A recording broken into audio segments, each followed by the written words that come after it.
My name is David Germano from the Contemplative Science Center, and we're really happy to present today's talk on Encountering the Divine Through His Most Beautiful Names by Professor Maria Dakake, who's a professor of religious studies at George Mason University.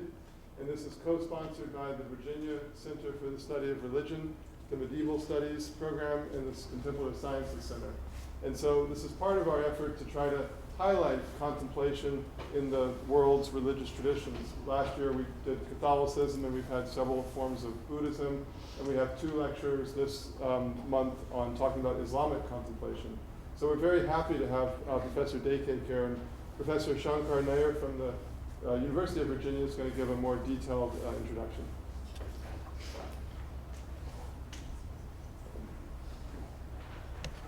Right, so we're extremely pleased to have Professor Dakake with us. She's a very far-ranging scholar. She's published on Islamic philosophy, she's published on Sufism, Muslim spirituality, female Muslim spirituality, Shiism, as well as the Qur'an. Most recently, the truly landmark publication, the HarperCollins Study Qur'an. Maria was part of the team of principal editors who produced the first team translation of the Qur'an in English, and a truly massive contribution of going through the 1,000+ years of major influential commentaries upon the Qur'an from all the major disciplines: Sunni commentary, Shia commentary, Sufi, the whole gamut, and provide commentary on each and every verse of the Qur'an in that context. So, rather along the model of a study Bible. It's the first of its kind. I know because I was actually one of the laborers, the graduate student laborers on this many years ago. Over 10 years of blood, sweat, and tears and personal sacrifice went into this publication, and I'm very happy to see that it's bearing fruit. So today, Maria is drawing on one of her many, many wealths of expertise to talk about Sufi Islamic forms of contemplation. And please join me in thanking her for being here with us.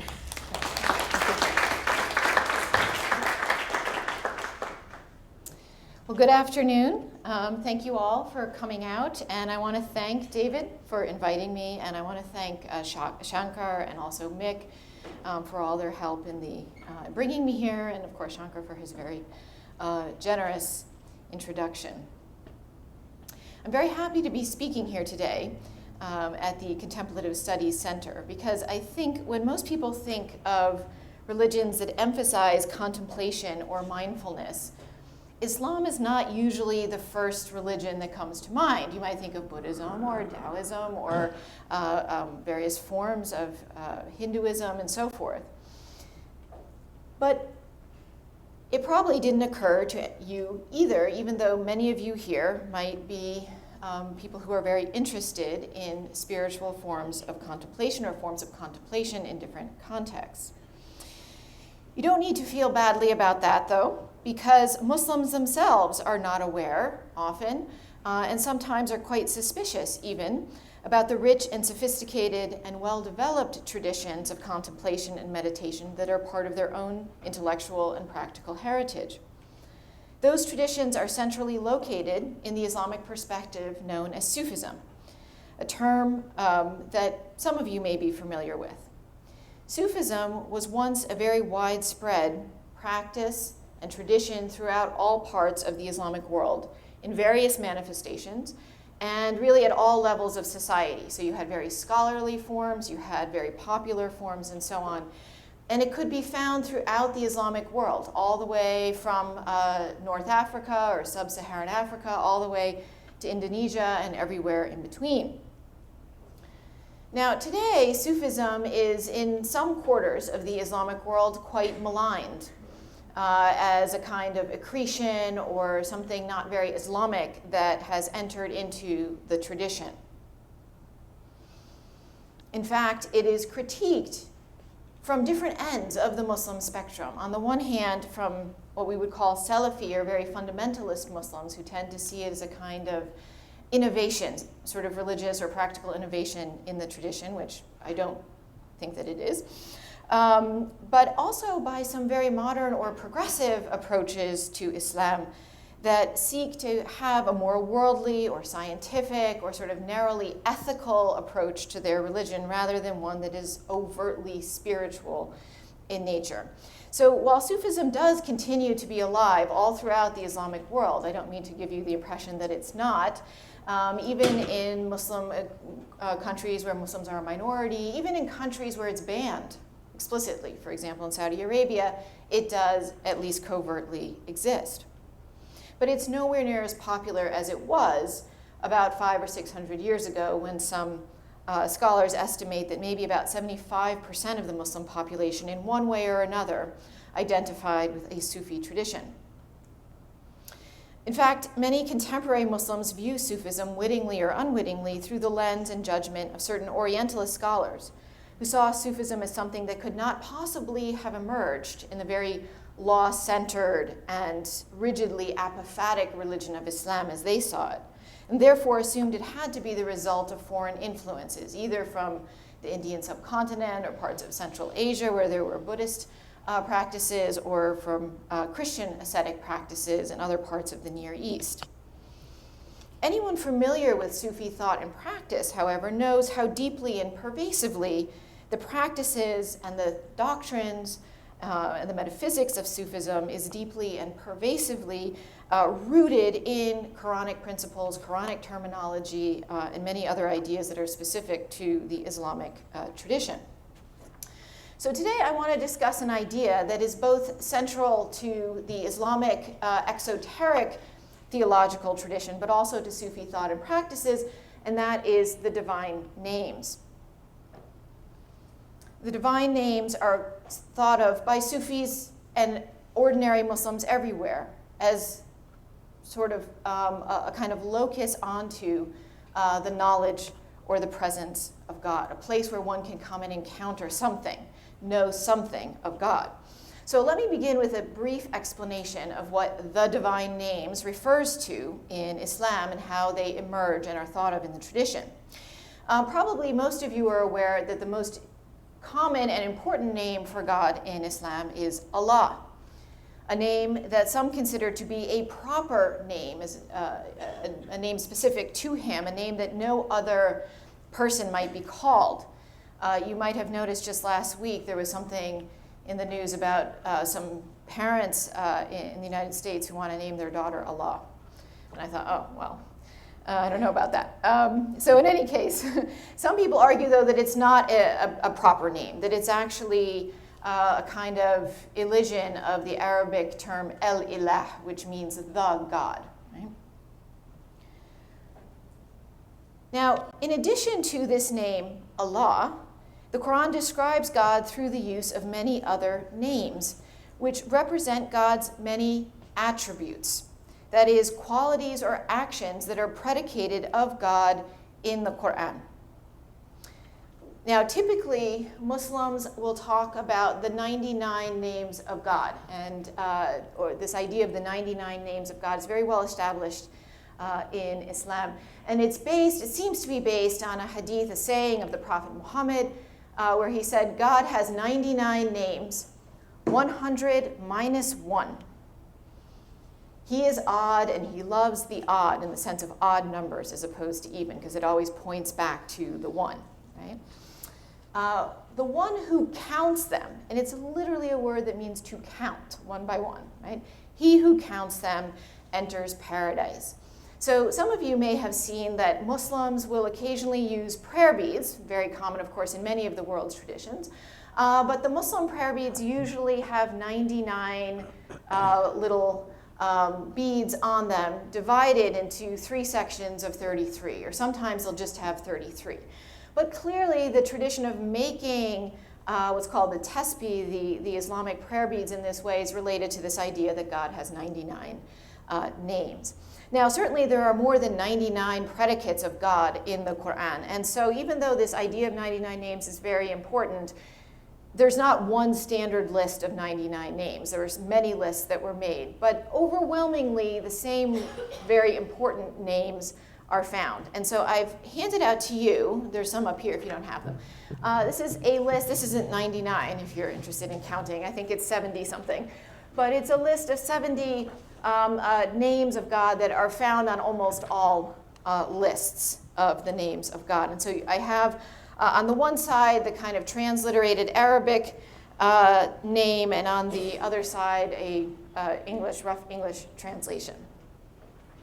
So these names are understood to refer to God's attributes or qualities, and as such, they usually take the form of adjectives or active participles predicated of God. So God is the compassionate, the merciful, the hearing, the seeing, the mighty, the wise, the sublime, the tremendous, the all-encompassing, the knowing. Now, you may have noticed when I just said those things that I said them in pairs. And that's because the divine names often occur in this way in the Qur'an as pairs that are mentioned usually at the end of a particular verse, or sometimes even at the end of a section, a sort of a lengthy section within one of the Quranic surahs or chapters. So I've just given you, I won't read them all, but I've just given you some examples here. Right? God loves not that evil should be spoken of openly, save by one who has been wronged. God is hearing, knowing. Right? So it's clear how the name relates to the idea. He doesn't like to hear certain things, right? He doesn't like to hear evil being spoken openly. Right?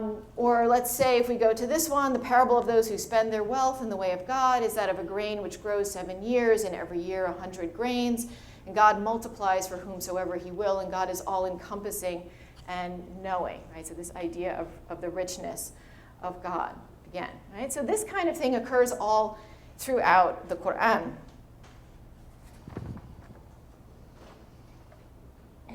There are other cases where a single divine name, or sometimes two, will be put in a phrase that emphasizes the degree to which God manifests that quality in an absolute sense, or emphasizes that. For example, it says here, so observe the vestiges of God's mercy, how he revives the earth after its death.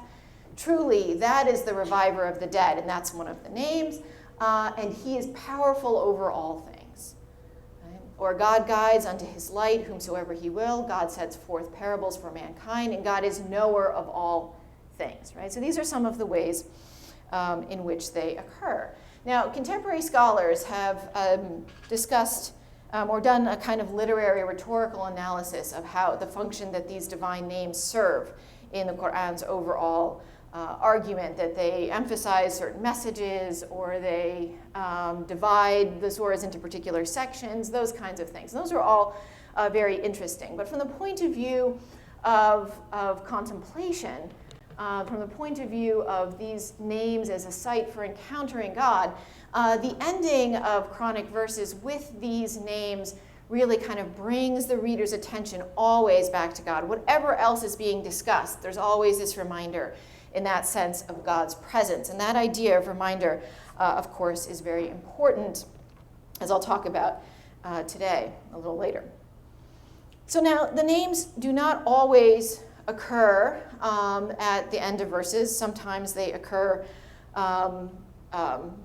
throughout individual verses. And they don't always take the form of adjectives or active participles, descriptives. Sometimes the names are other nouns that refer to other realities. So one of the important ones, of course, is that God is light. We saw that, his light right there. But the Qur'an also explicitly identifies God as light. Right? It says God is the light of the heavens and the earth.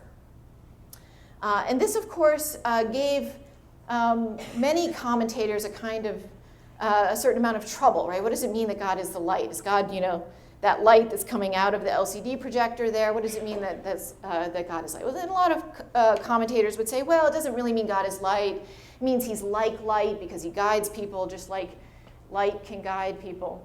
But the Sufi, Abu Hamid al-Ghazali, 11th century, 11th, 12th century Sufi, said, no, you're wrong. When it says God is light, it means God is light. In fact, he is the only thing that is light. And everything else that we call light is a metaphor. The light of the sun is light because it's like God in that it offers guidance or sustenance and that kind of thing. So you can see how these names sometimes generated conflicts. What did it mean to say that God was light? There are other nouns that God is associated with, like justice, for example, or truth. These are also actual names for God. Now, if you examine the list that I gave you of divine names, you'll see that they vary in some other ways. Some seem to refer to qualities that God is in himself. For example, living, holy, one, knowing, powerful. Others relate to the way in which he interacts with his creatures, merciful, forgiving, protector, judge. Some represent qualities that no human being could ever hope to attain, right? All high, all-encompassing, eternal, whereas others represent virtues that human beings might themselves manifest, like generous or kind or forgiving. Some of the names seem to be contradictory. How is it that God is both the giver of life and the giver of death if he never changes? How is he both the pardoner and the possessor of vengeance? Right? How can he be both of those things at the same time without imagining change in God? So this is a very long theological discussion that doesn't have to detain us here, but much ink was spilt on it. But I will say this, that one of the conclusions that almost all of the theological treatments of this came to was that the names and attributes are not separate from the essence. They're not distinct in themselves. And in fact, there was a question, a debate about how real those names or attributes really were. So some people would say that the names and attributes are really just God's essence, limited in a way so that we, puny human beings, can understand it. Right? So we might imagine a light coming through a prism, right? And then it separates into all of these different colors. So if that light is sort of the light of the essence that is too bright, too powerful, too overwhelming to be viewed directly, when it hits the prism of human intelligence, it separates into less intense forms of light, but also forms of light that appear diverse and distinct, to have different colors. But we know that all those colors are actually really there and not really separate, and that distinction is a kind of illusion, right? It's not real. So that was a way of dealing with that particular problem. Now, while these attributes and names of God serve the purpose of helping human beings to know something about God's nature, they are presented in the Qur'an and in Islamic tradition, again, very explicitly as names, meaning that they're not just attributes and qualities, but they are things that human beings can use to call upon God, to recognize and witness to his presence, to invoke some aspect of God in their lives, like mercy. And certainly for Sufis, they served as keys to meditating on God through the contemplative invocation of these names in a way that would draw them ever nearer to that untouchable, sublime essence that ultimately remains beyond human reach. One Sufi said, the names are the keys to God's attributes, and God's attributes are the keys to God's essence. So the Qur'an encourages its readers to call upon the names of God very explicitly in more than one place. So it says, unto God belong the most beautiful names, so call him by them and leave those who deviate with regard to his names. The second one says, say, call upon God or call upon the compassionate. The compassionate is one of his names, you'll see toward the very top of the list there. Whichever you call upon, to him belong the most beautiful names. And be not loud in your prayer, nor too quiet, but seek a way between. Now, the command to call God by his names is understood by all Muslims to mean that one can use any one of the names of any one of the names of God as, names of his attributes, I should say, as an actual proper name of God. So in this second verse here, it mentions one name in particular, the compassionate. Right? Now, the Qur'an only uses this name, the compassionate, or in Arabic, Ar-Rahman. It's the only one that it uses as a proper name for God other than Allah. But most Muslims understood this verse or these verses to mean that any of God's names could be used as a proper name, and you could call upon him according to those names.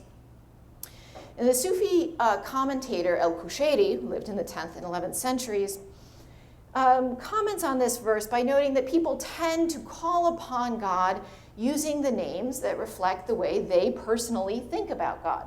So he says people who are very worldly, focused on things in the world, they will call God by names like Creator or Fashioner, right?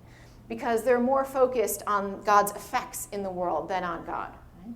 Those who are interested in God's mercy would call upon him as Ar-Rahman, the compassionate, or Ar-Rahim.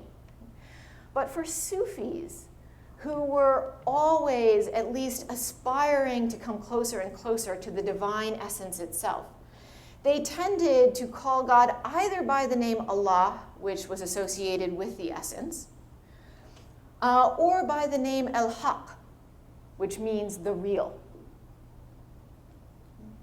And for Sufis, El-Haq meant that ultimately, if God was El-Haq, nothing else was real.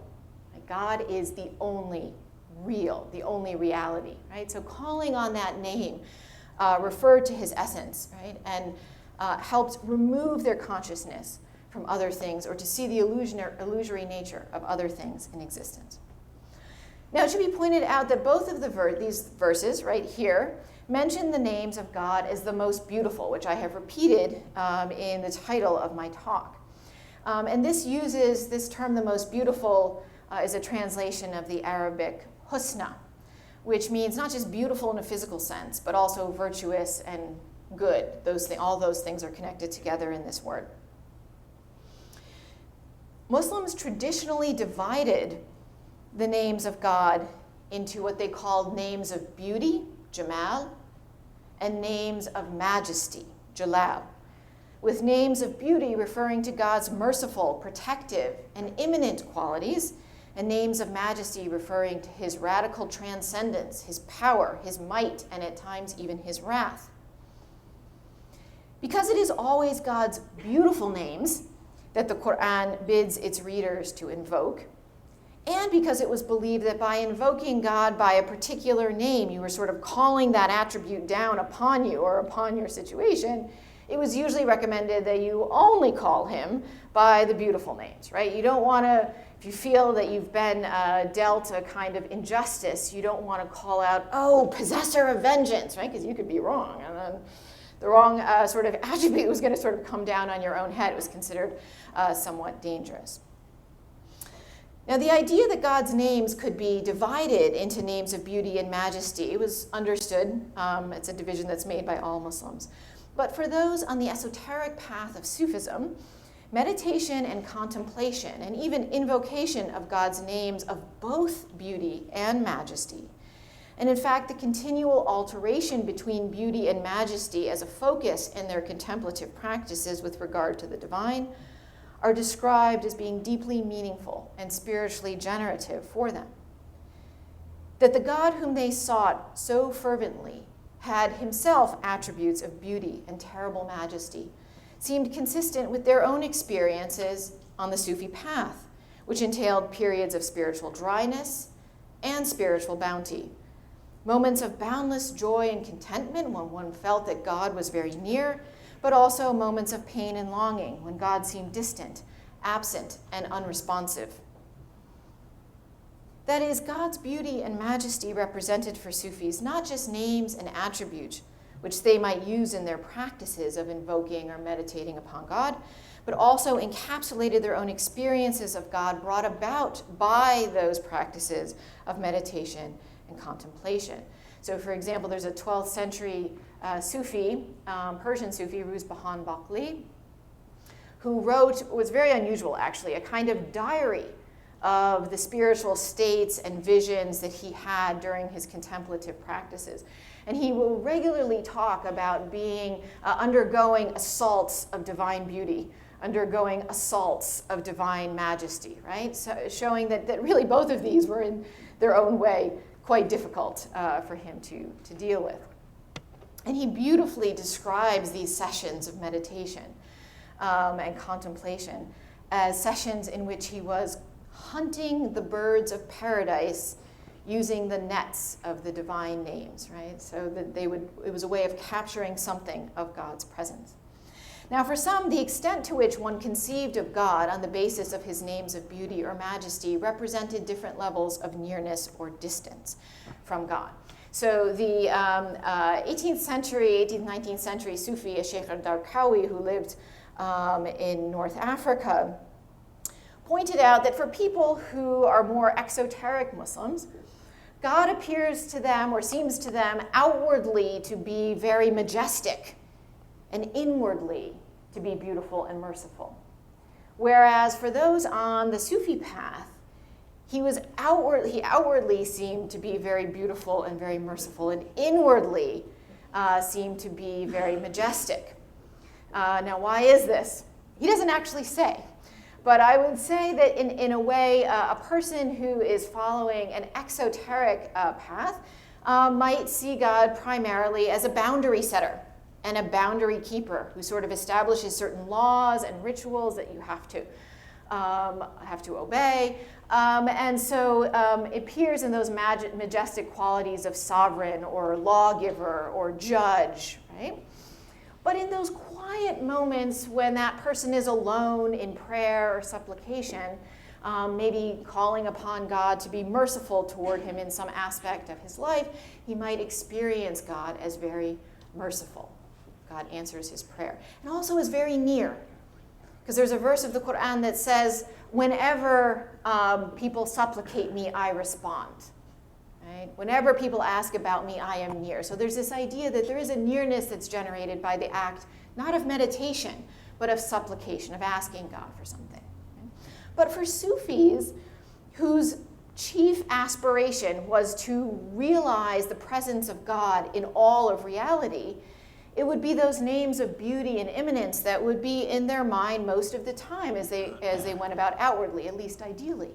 But because in their meditative practices they were seeking to get closer and closer to the divine essence, inwardly it was very majestic, right? Inwardly they would understand when they call God the real, meaning that everything else is illusory, right? That's a kind of majestic quality, right, that cuts you off, in a sense, from the rest of the world. So I think of it in some ways, and Sufis often likened these kinds of things, or stories about God, to stories about kings. So it's kind of like the ordinary people in a kingdom, right? The ordinary commoners for whom the king was probably very terrifying. He was the sovereign, he was the absolute authority, but he was also distant. He lived in that big castle up on the hill, and you didn't really have to think about him in your day-to-day life, except when the taxman came once a year to collect whatever the king said had to be collected, right? So they would experience God in this way, as powerful as, or the king, they would experience him as powerful but also as distant. But occasionally they might need a favor from the king, and they might be granted a boon and be able to come into his court. And they might find the king is tremendously generous, because it's very easy for a king to be generous with so much wealth and so much power. Right? But that's different than the experience of the king that you would have if you were one of the king's courtiers, one of the members of his inner circle. Right? Every day, you would have the luxury and the honor of being present in his beautiful and opulent court.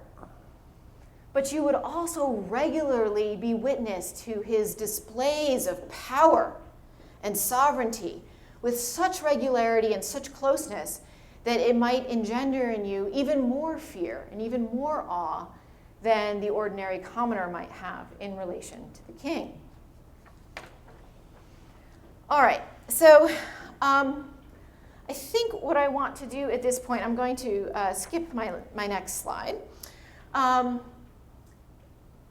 I want to talk a little bit about, now having talked about the divine names and what they are and how they function, I want to talk a little bit and a bit more specifically about how they are incorporated into Sufi practices of meditation and contemplation. So I think what you can see is that while Sufi practices of meditation are focused very specifically on Quranic and Islamic concepts like the divine name, when we look at the practices, the way that these were actually practiced, some of the meditative techniques that were used, we can see that they are very similar to what you might find in other traditions of meditation. Right? Because human beings are the same everywhere. They have the same problematic brain. They have the same problematic tendencies, right, to distraction and to the love of novelty. They don't like sitting in one place thinking about the same thing over and over again. And so Sufis developed various techniques that would assist them in concentration.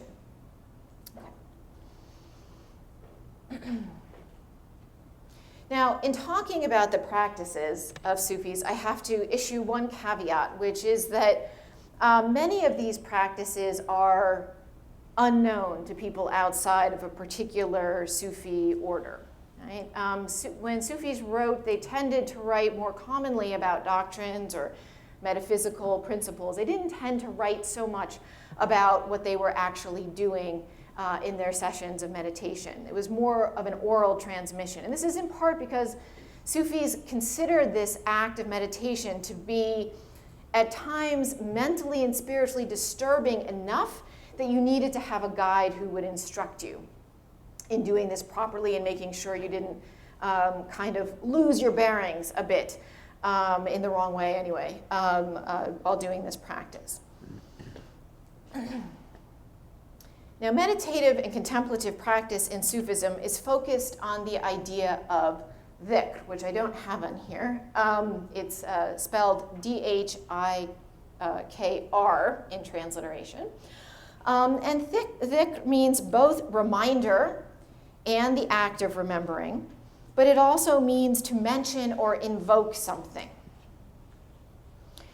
The idea of dhikr is found in various forms all throughout the Qur'an. Some people will say it's the most common command in the Qur'an is to remember or mention, invoke God, this idea of dhikr. But it's usually, for most Muslims, not associated with an actual practice of invocation per se, but with the kind of general quality of remembering God in their lives. So, for example, the Qur'an says that before any human beings entered the earth, God brought forth all of them before him and said, "Am I not your Lord?" And they all said, "Yes." And then he sends them back, right? And they manifest themselves on earth, but they don't remember this original sort of commitment that they made to recognize God as their Lord. And so it's understood that the whole process of life is an attempt at unforgetting this moment, remembering, right? Anamnesis, this idea of recovering a knowledge that's somehow there but forgotten. So the Qur'an's repeated imperative to remember God was understood at a basic level to mean that all human beings should try to cultivate an awareness of God's continual presence, a quality or a characteristic sometimes referred to in Arabic as taqwa. Taqwa is sometimes described as a kind of mindfulness that should ideally be continuous and uninterrupted in one's life, and one that was facilitated in many ways by the spiritual imagination. At one point, Muhammad is asked, what is virtue? What is virtue? And Muhammad says, virtue is to remember God as if you saw him. As if. Right? Because you don't see him. So you're supposed to remember him as if you see him. And that as if, William Chittick says, really points to this role of the imagination. Right? You have to pretend, in a sense, in order to make it more present to yourself. Chittick points out that man's sensory and rational faculties know God primarily as absence, but it is only through the spiritual imagination that you can know God, taste God, as he would say, as presence. And that spiritual imagination is really facilitated by the divine names, right? When you read those names, it gives you a kind of imaginative profile of who this being is that you are seeking. So remembering God entailed, first and foremost, cultivating this constant awareness or mindfulness of God at all times. But some passages of the Qur'an indicate that remembering God, dhikrullah, should entail an actual physical practice related to the other meaning of dhikr, namely invocation or mentioning. And so I've put this up again. It says, and remember your Lord within your soul, humbly and in awe, being not too loud of voice in the morning and the evening, and be not among those who are heedless. So while many passages of the Qur'an where it talks about dhikr or remembrance, talks about it in a general way, this seems quite specific. It's telling you should do it with a particular tone of voice, and that you should do it at particular times of the day, in morning and in evening. And this was the way that it was typically done in Sufi practice. Right? So the morning and the evening are, in fact, particularly important times for the invocation, this practice of invocation.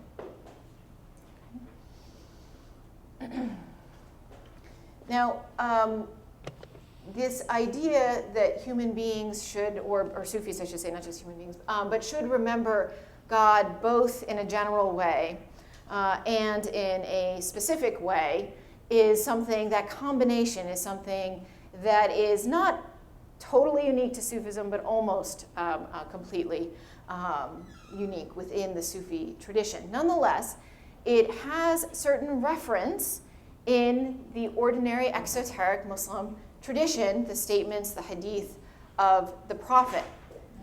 So we find, in addition to that Quranic verse I just showed you, we find a number of statements attributed to the Prophet that talk about practices either that he engaged in or one assumes his companions engaged in that look very much like what Sufis do in their own practices of invocation. So the first one says, pray the dawn prayer and sit and invoke God until sunrise. This grants one the reward of performing the Hajj. Now, you may not realize that there's a significant, distinct difference between dawn and sunrise. We use those terms often simultaneously thank you, interchangeably.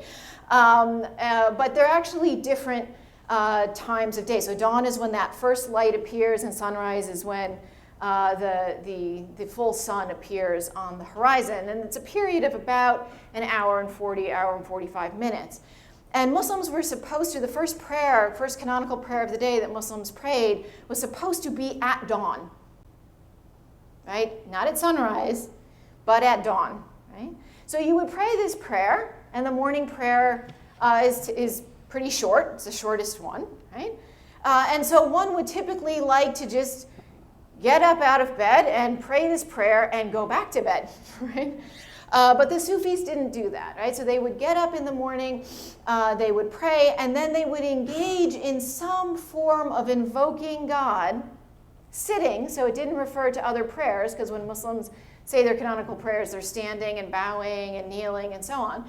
They would sit and invoke God for this duration. So this was a very meaningful time, right? It's a quiet time of the day. It's before all the day's activities begin, but it's a lengthy enough time for a significant invocation. Right? And then invoking in the evening, although it's not mentioned in this particular statement of the Prophet, would often be between the time of sunset and nightfall, just a slightly shorter period, but again, a period of contemplation at the two ends of the day. All right, so another hadith of the Prophet, another saying of the Prophet is, the last hour, meaning the end of the world, will not come until there is no one left on earth saying, Allah, Allah. The fact that that name appears twice is important. If it was just once, I'm not supposed to walk in front of this, if it was just once, right, until there was no one left saying Allah, you could understand that statement to mean that the last hour won't come so long as there's any Muslim that ever says Allah, right? But to say it twice like that makes it clear that it's meant to be something that's done in repetition, right? Okay. Now, Sufis incorporated the regular practical and physical invocation of the divine names, and particularly the divine name Allah, as part of both their individual or solitary devotions and as part of communal worship practices. So in addition to this solitary practice of dhikr that you might do on a daily basis, Sufis often make more rigorous, more extended retreats in which they would be alone for a long period of time. The traditional period of time was 40 days. Right? So they would go for 40 days, eating relatively little food, sleeping very little, sitting in isolation, usually in a pretty small room, and I might have a picture. Some of these rooms were attached to mosques or Sufi centers in different parts of the Islamic world, and you would go and you would sit there and just do devotions, the majority of which would be related to the invocation of either the divine name or divine names. These solitary exercises were complemented by congregational sessions in which members of a particular Sufi order gathered to engage in the communal recitation of litanies of Quranic verses or sacred formulae, as well as the invocation of God, usually using the name Allah, but sometimes including a recitation of all 99 divine names, or sometimes focusing on particular ones that might have been important to a given Sufi order. They, at least at some time, involve an invocation of the first half of the Muslim testament of faith, which is La ilaha illallah, there is no God but God. But some Sufis argue that they felt uncomfortable repeatedly reciting this testament, La ilaha illallah, because they said, well, what if I die after the first part of the sentence, right? There is no God, right? And then that's the last thing you ever said on earth, right? Okay, so, but in general, they tended to focus just on the divine name itself, or sometimes the divine name or the name Allah has a H sound at the end. When you say it in full form, it's Allahu, right? It has a kind of vowel sound at the end. Sometimes Sufis would also just refer to God as Huwa, which just means He, right? As in He's the only He that is. He's the only thing that is. Also, the short form of that pronoun Huwa is just Hu, which is identical with the last syllable of the name Allahu. So there's a kind of progressive inward movement from La ilaha illallah, there's no God but God, to just Allah, to just Hu, right? So a kind of constant inward movement in that way. Now, in terms of which divine names they would use, as I said, that often depended on the particular Sufi order, but also on the individual. Right? So many Sufis recognized or believed that certain divine names, the repetition, the invocation, the meditation on certain divine names had a particular effect upon the soul. And so a Sufi sheikh, that is a Sufi guide or master, would be able to prescribe a particular divine name or a particular litany of divine names to be invoked as a kind of cure, as a kind of medicine for a particular malady in the soul. Now, when they engaged in these practices, Sufis also often used different techniques in terms of helping them focus, right? So sometimes they would alternate their voices. Sometimes they would do various practices related to the breath, right? At times they would alternate saying just the single divine name, Allah, Allah, Allah, that relates to the essence, with short litanies of other divine names, so that the kind of diversity of God's qualities and His kind of essential singularity would be brought together simultaneously in the mind of the person doing the invoking. Some, like Sheikh al-Darqawi, who I'd already mentioned, even report using techniques of visualization. So he was instructed by his master that while he was audibly invoking the name Allah, he should visualize the 5 letters of the name Allah. And he said, and I sat there and I did this over and over and over again. And anytime a thought, a worldly thought would come to my mind, I would refocus my attention on that visualization. It stayed fixed. It was like an anchor that I could hold on to when I started to stray from my thoughts. Right? And he said eventually the worldly thoughts kind of gave up and they didn't bother me anymore. And then I started to have spiritual thoughts, spiritual intimations. Right? He said I avoided those too. Right? A lesser Sufi might have heard those and sort of reveled in them as a kind of sign that their meditation was paying off, that they were receiving certain spiritual insights. But he said, no, I rigorously ignored them and kept focusing just on those letters. And he said, but then eventually I kept hearing this voice, this idea come to my head of these 4 divine names that are actually found together in one passage of the Qur'an. Right? And it's talking about God. It says, He is the first and the last, the outward and the inward. And it just kept coming. And he said, I tried to ignore it, but I couldn't. It just kept coming. And so finally I said to the voice or whatever, to the idea that was coming to me, I said, I don't get the outward. I understand God is the first and the last, and He's the inward. How can He be the outward? The outward is all this physical stuff that we see. And the answer comes to him, I said the outward, I meant the outward. If it was anything other than all that physical stuff you see on the outward, it would be the inward. So, outward, right? And that was it. Right? So this, I thought this was kind of an interesting anecdote that's included in one of the letters that he writes to his disciples, because on the one hand, he's sort of really focusing on the divine name almost as a vision, right? That's in his meditative practice, and trying to ignore even spiritual insights that he's getting. But in the end, this practice kind of uncovers, in a sense, a problem that he has. Deep down, he doesn't understand why. It's not the first time he's ever heard that, right? It's not like he was like, really, the outward? This is a very common chronic verse. He would have heard it, but in the setting of meditation, that problem kind of uncovered itself and was, in a way, exercised, you might say, by this practice and by him actually confronting it. And he reports afterward, then I realized that there was nothing in existence except Allah and nothing in created being except Him. All right, so he comes to this ultimate kind of realization. Now, Sheikh Ardakawi's experience in invocation is one in which there is this kind of inner doubt that's uncovered, exposed, and resolved. But some other Sufis, like Ruzbahan Bakli, who I mentioned before, also talks about an example, a kind of experience that he has where he's in his congregational, not in his private meditation, but his congregational meditation.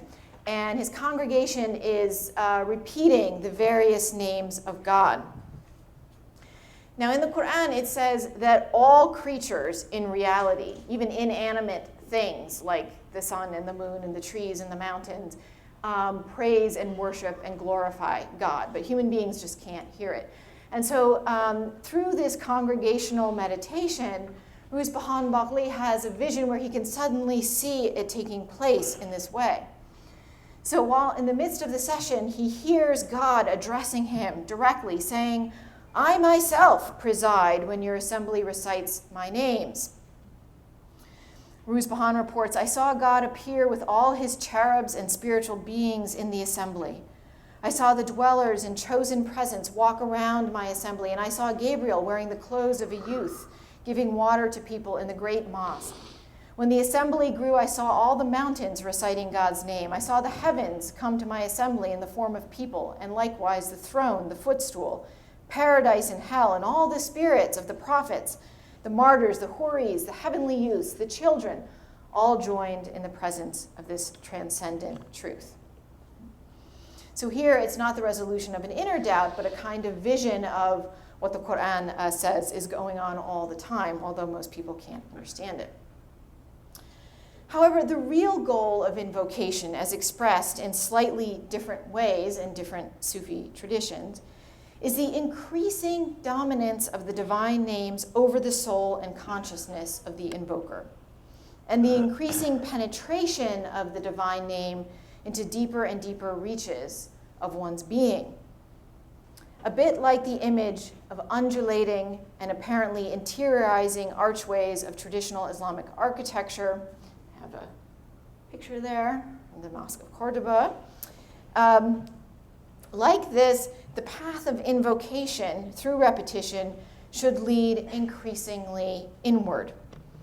Sometimes this inward movement was reflected in the types of invocation. As I said, you might start out simply by saying the canonical prayer that everybody says. And then after that, you might engage in certain litanies of Quranic verses, or you might recite the Qur'an itself. And then you might recite, there is no God but God, and then you would just recite God, and then maybe at a certain point you would just recite that last syllable. So even in one session, there might be that kind of inward movement. But in other accounts, this inward progression was not related to the content of invocation or meditation, but to the location, what they consider the location of the invocation itself. So many people said that the invocation should begin on the tongue. Right? You begin by actually uttering, right, the divine name. So it begins on the tongue.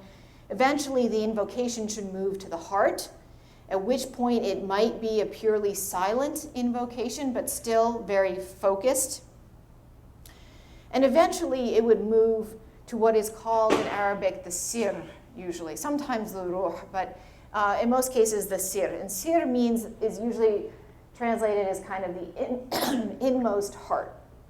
I'm losing my voice now. The inmost heart. But the word sir itself actually means secret, because it refers to the part of yourself that is so hidden that most people go their whole lives not even aware of its presence. Right? So ultimately, that was the goal, to have it penetrate into that deepest level of the self. And for some, it wasn't a purely linear kind of inward movement, but also circular. Some argue that all these aspects of the person, the tongue, the heart, their innermost being, were all profoundly connected. So if we go to, if we go to this verse which I had put up before, and remember your Lord within your soul, humbly and in awe, being not loud of voice in the morning and the evening, and be not among those who are heedless. The commentator Fakhruddin Razi, who is not usually identified as a Sufi, he's usually identified as a kind of rational theologian and commentator, philosophical in some ways, but not typically as a Sufi. But he gives us a very Sufi interpretation of this verse in his commentary. He points out this profound connection between the body, the soul, and what he calls the spirit, or ruh, and says that each one is a kind of door onto the other. The invocation, he says, when it is uttered by the bodily tongue, is heard by the soul, and the reverberations stir the imagination of the invoker. And the effects of this imagination intensifies the light and the divine self-manifestation within the very spirit, the ruh, of the invoker. After this, it reverberates back again to the tongue, strengthening it further in its invocation. And it continues on in this way as a series of ever-intensifying reverberations. The act of invocation thus takes place simultaneously on all three levels, each reflecting upon and strengthening the others. One imagines a kind of chorus of invocations, like a choir singing in rounds and filling the consciousness with continuous intonations of the divine name. Finally, Sheikh al-Alawi, among others, identifies the ultimate goal of the invocation of the divine name to be such that the name so infuses the being of the invoker that it entirely overwhelms his or her self, at which point he or she is no longer effectively the invoker. Rather, it is God who is invoking himself through that person. Now, many Sufis would say that ultimately every invocation is always and everywhere God invoking his own name. But for Sheikh al-Alawi, the real goal was to realize that, to come to know that and understand that and feel that in a very clear way. And of course, one should also maintain this kind of awareness once one reaches it, even beyond the formal invocation, so that it is as if one is always in the state of contemplating the divine, even as one re-enters the mundane world beyond the prayer carpet.